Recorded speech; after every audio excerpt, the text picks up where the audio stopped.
यतिखेर हाइड्रो पावरको तार पनि बगाएर ल्याएको छ। बाफले आमा हो पुरै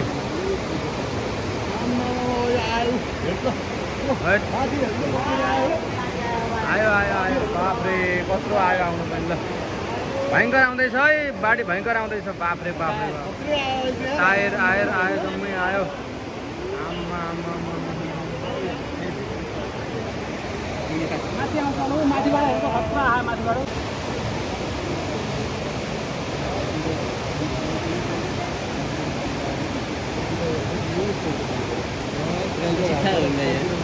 ड्रमहरू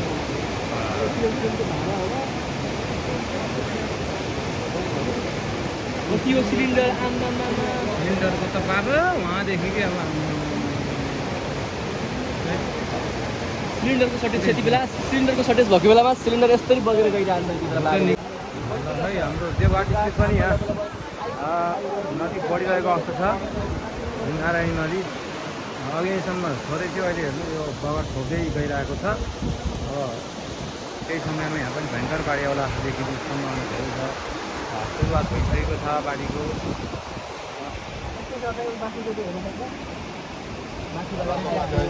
भेल छ भोटेकोबाट आएको जुन माथिबाट आइरहेको भेल थियो त्यो भेलको बेग त्यो हामी चाहिँ यतिखेर देवघाट तर्फबाट चाहिँ